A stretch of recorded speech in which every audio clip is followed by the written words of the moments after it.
It was a quiet Saturday afternoon in the Curry household. The golden light of early spring poured through the wide windows of their Bay Area home, illuminating the polished floors and cozy corners. Stephen Curry, finally enjoying a rare break from the intense pace of the NBA season, walked barefoot through the house. His favorite jazz playlist played softly in the background, and the comforting smell of cinnamon waffles, his wife Aisha's specialty, floated in from the kitchen. As he passed the hallway leading to his kids' rooms, he noticed something unusual. Riley's bedroom door was ajar. Stephen stopped. Riley, now 12 years old, was their firstborn, smart, sassy, and fiercely independent. She guarded her room like a fortress. If the door was open, it meant she wasn't inside. Curiosity nudged him. He peeked inside. The room was neat. Posters of Zendaya and WNBA stars decorated the walls, along with framed photos of her younger self with Steph during post-game interviews. A gentle lavender scent filled the air. Everything looked untouched. That's when he noticed the small, pink notebook on her desk, the one with sparkly stickers and the words, "My private thoughts do not open," printed boldly across the front. Stephen hesitated. He wasn't proud of what he did next, but something about the vulnerability of that little book, left out in the open, made him feel responsible, protective. He walked over, slowly picked it up, and flipped it open. At first, it was innocent. Riley had written about school plays, favorite books, even what she thought of her mum's cooking. Spoiler, Mum's chili is elite. It made him chuckle. Then he turned a page and saw it. "Dear Diary, I think I have a boyfriend." Stephen's heart stopped. "His name is Marcus. He's funny, he's kind, and he told me I looked pretty in my new hoodie. I didn't know what to say, so I just smiled. But I think I like him. Like, really like him." He froze. Boyfriend? Stephen stared at the page like it had betrayed him. Marcus? Who was Marcus? How had this happened without him noticing? Was this kid trying to be cute or... He read on. "He asked if I wanted to sit next to him at the school dance. I said maybe. I haven't told Mom or Dad yet. I don't want them to freak out." Too late. Stephen set the diary down like it was radioactive. He sat on the edge of her bed, running a hand through his curls, trying to process what he'd just read. Riley was 12. She was still his little girl, the same one who used to dance at his press conferences, interrupt reporters with goofy faces and yell, "Boom!" after his three-pointers. And now she had feelings for a boy. He felt something shift inside him, a mix of panic, protectiveness, and sadness. Was he ready for this part of fatherhood? He closed the diary and left the room quietly, his chest tight, with emotion. Sunday morning arrived with an odd stillness. Stephen sat at the kitchen island sipping his coffee, but his mind wasn't on the game tomorrow. It was stuck on Riley, on Marcus, on the diary. She walked into the kitchen in her oversized hoodie and socks, rubbing sleep from her eyes. "Morning, Dad," she said, yawning. Stephen nodded. "Morning?" They shared a few minutes of silence before he finally spoke. "Hey, can we talk for a second?" Riley paused. "Sure, what's up?" He gestured toward the living room. They sat opposite each other on the couch. "Riley, I saw something in your room yesterday, your diary." Her face changed instantly. Shock, betrayal, embarrassment. "You read it?" Stephen raised his hands defensively. "I didn't mean to. It was open and Riley, I'm sorry, I shouldn't have, but I did. And I need to talk to you about what I saw." She folded her arms, eyes already glossy. "You had no right." "I know. You're right. But I'm still your dad. And when I saw the part about Marcus..." Riley looked away. "You said you'd..." "Freak out. I'm not freaking out," he lied. "I'm just Surprised, hurt even, you didn't tell me, because you always treat me like I'm still 6 years old, she snapped. You think I don't know anything about the world, but I do. Stephen's heart sank. This wasn't about a boy. This was about growing up, independence, trust. I know you're growing up, Riley. I do. And it scares me because I love you so much. I want to protect you from everything. I don't need protecting. I need you to listen. The room fell silent, and that's when Stephen realized she wasn't a little girl anymore. She was right there. 12 years old, standing on the edge of adolescence, trying to find her way, and she needed her father to meet her halfway. I'm listening now, he said softly. Stephen Curry wasn't used to feeling unsure. On the court, everything was instinct, read, react, adjust. But off the court, especially when it came to his 12-year-old daughter Riley, nothing felt simple anymore. Days had passed since their heart-to-heart in the living room, and though the tension had softened, he could tell something still lingered between them. It was Thursday evening when Riley finally broke the silence. She came into his home office after dinner, nervously fidgeting, with the sleeve of her warrior's hoodie. Stephen looked up from his laptop, immediately setting it aside. Hey, baby girl, he said gently. What's on your mind? Riley sat down on the edge of the couch. I wanted to ask you something, but I need you to let me finish before you say anything, okay? Stephen raised an eyebrow but nodded. Okay, go ahead. She took a deep breath. There's a school dance tomorrow night. It's not a big thing, just in the gym. Everyone's going, even the teachers. And I want to go. Stephen leaned forward slightly.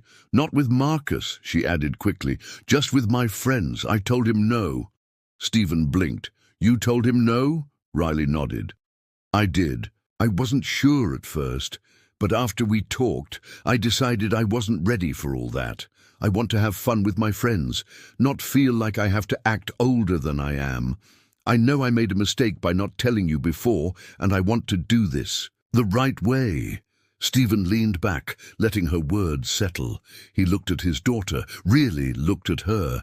She was growing up faster than he was ready for, but her decision to come to him like this meant everything. You made the right call, Riley, he said after a long pause, and I'm proud of you for coming to talk to me. A small smile curled on her lips.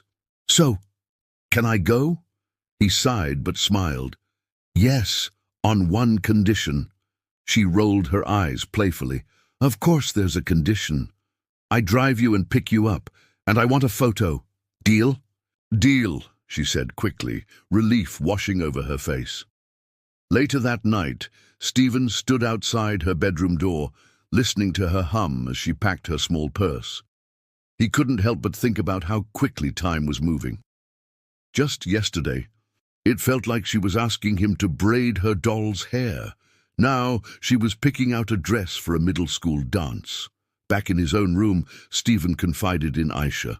I read her diary. He admitted. Aisha blinked. You what? I know, I feel terrible about it, but it's what started this whole thing, and now she trusts me again. I just want to make sure I keep that trust. Aisha smiled knowingly. That's part of being a girl, Dad.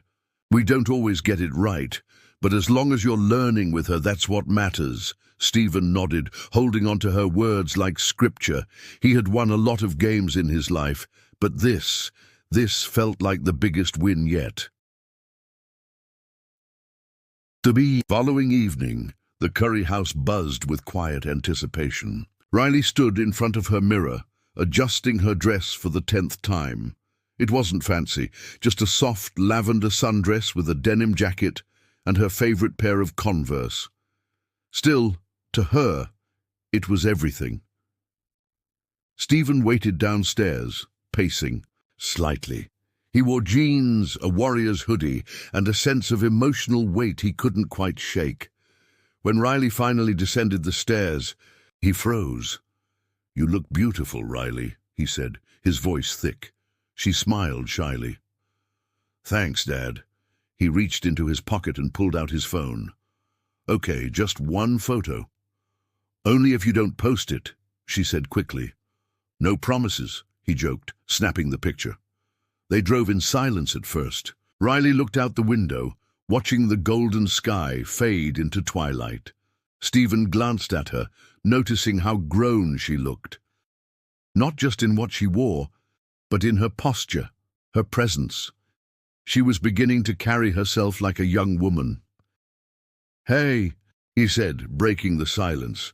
"You nervous?" "A little," she admitted. "I've never been to something like this. I don't know if I'm supposed to dance or just stand around." Stephen smiled. "Want some advice?" Riley nodded. "Just be you, that's more than enough." She looked over and smiled. "Thanks, Dad." They pulled into the school parking lot, where parents were dropping off clusters of kids. Laughter and music spilled from the open gym doors. Before she got out, she paused. "You trust me, right?" Stephen turned serious. "I do. But more importantly, I respect you. That's why this means so much." Riley's eyes softened. "I'll text you when I'm ready to be picked up. Have fun, Riles."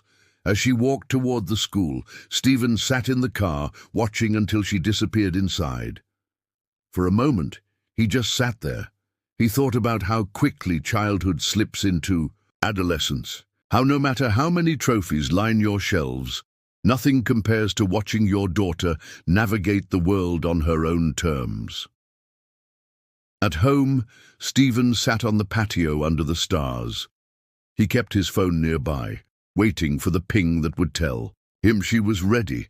Hours later, when he picked her up, Riley practically floated to the car. "How was it?" "Amazing," she said. "We danced to old songs, even one of your favorites. And Marcus, he was just being nice. I think I made a bigger deal than I needed to." Stephen smiled. "Live and learn, right?" "Right." When they got home, Riley paused at the stairs. "Hey, Dad?" "Yeah?" "I'm really glad you read my diary." Stephen blinked. "You are?"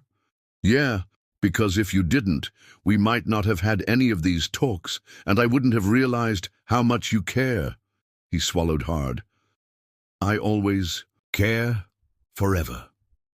She nodded and went upstairs, and Stephen, alone in the living room, felt something shift in his heart.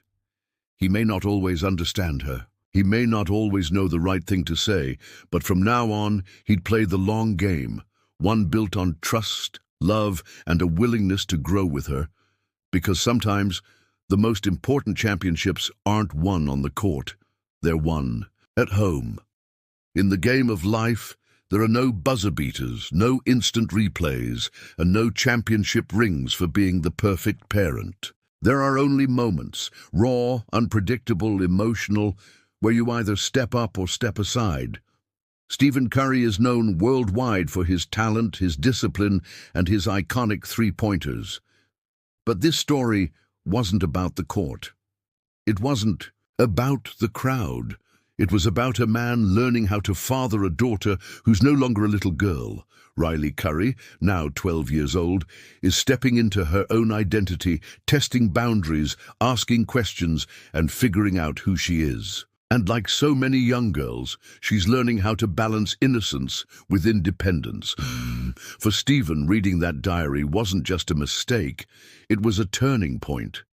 It forced him to confront something every parent eventually faces.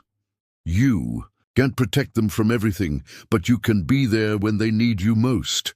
He didn't try to control Riley. He didn't shut her down. Instead, he chose trust, he chose respect, he chose to grow with her even when it meant letting go of who she used to be. Because the truth is, the hardest part of parenting isn't the discipline. It's the surrender. It's realizing that your child is becoming someone new and learning to love that version just as deeply. So now we ask you, would you have read the diary? When is it okay to cross a line to protect someone you love? How do you teach your child independence without losing connection? Are we listening enough to the silent things our kids are trying to say? At the end of the day, it's not about doing everything right. It's about being present, even in the messy, confusing, and emotional moments. Because sometimes the Real victory isn't winning the game, it's earning your child's trust, and that is a legacy no scoreboard can measure.